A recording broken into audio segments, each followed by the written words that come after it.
रात घिर आई थी। आसमान से तेज बारिश हो रही थी। रास्ता भटक चुकी मीरा नाम की लड़की जंगल के रास्ते चल रही थी। उसके कपड़े भीग चुके थे और मोबाइल में नेटवर्क नहीं था। अचानक उसे दूर एक पुराना मकान दिखा, जहां हल्की रोशनी जल रही थी। उसने दरवाज़ा खटखटाया। अंदर से एक बूढ़ा आदमी निकला। उसने कहा, अंदर आ जाओ बेटी, बारिश में बाहर रहना ठीक नहीं। कमरे में पुरानी लकड़ियों की महक थी और दीवारों पर पुराने चित्र टंगे थे। बूढ़ा मुस्कुरा रहा था, लेकिन उसकी आंखों में कुछ अजीब सा था। मीरा ने उसे धन्यवाद कहा और एक कोने में बैठ गई। उसे लगा शायद अब वो सुरक्षित है, लेकिन कहानी बस शुरू हुई थी। बूढ़ा आदमी बहुत बातें करता रहा, मीरा बस सुनती रही। उसने चाय दी, मगर मीरा ने बस थोड़ा ही पिया। दीवार पर एक पुरानी तस्वीर थी, उसी जैसी एक और लड़की की। मीरा ने पूछा, ये कौन है? बूढ़ा बोला, एक मेहमान थी, कई साल पहले आई थी, फिर कभी नहीं गई। ये सुनकर मीरा थोड़ी घबरा गई, मगर मुस्कुरा दी। जब वह कमरे में अकेली हुई तो दरवाज़ा अंदर से बंद था। उसने खिड़की खोली, पर बाहर तूफान और अंधेरा था। उसे महसूस हुआ कोई उसे बाहर से देख रहा है। उसके दिल की धड़कन तेज हो गई। कुछ तो गलत था। आधी रात को किसी के कदमों की आहट आई। मीरा ने धीरे से दरवाजे के नीचे से झांका।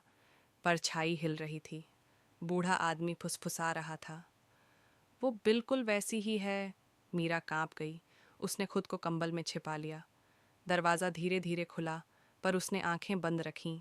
बूढ़े ने कमरे में झांका, फिर चला गया। मीरा अब समझ चुकी थी, यह जगह सुरक्षित नहीं। उसने अपनी चप्पलें उठाईं और धीरे से पीछे के दरवाजे से बाहर निकली। हवा ठंडी थी, पेड़ों की शाखें टूटने की आवाज़ आ रही थी, मगर उसके दिल में बस एक ही बात थी, यहाँ से निकलना है। वह अंधेरे जंगल में भागी, पैरों में कांटे चुभते रहे।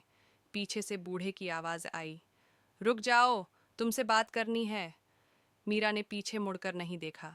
वह गिरती पड़ती गांव की ओर भागती रही।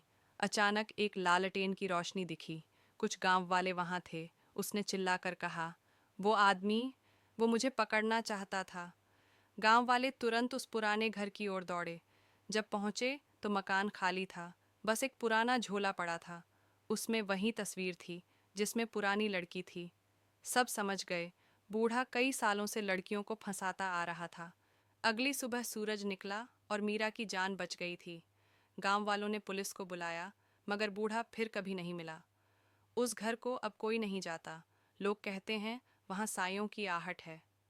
मीरा ने उस रात के बाद कभी किसी अनजान जगह पर भरोसा नहीं किया। उसकी आंखों में अब भी वो डर छिपा था, मगर साथ में हिम्मत भी। उसने सीखा, कभी कभी भलमनसाहत के पीछे भी धोखा छिपा होता है। गांव के बच्चे अब जब उस घर के पास से गुजरते हैं तो फुसफुसाते हैं, वो मीरा वाली कहानी। बूढ़े की तस्वीर अब भी वहां की दीवार पर टंगी है, लेकिन हर रात हवा चलती है तो वो हिलने लगती है, जैसे अब भी कोई वहां छिपकर देख रहा हो।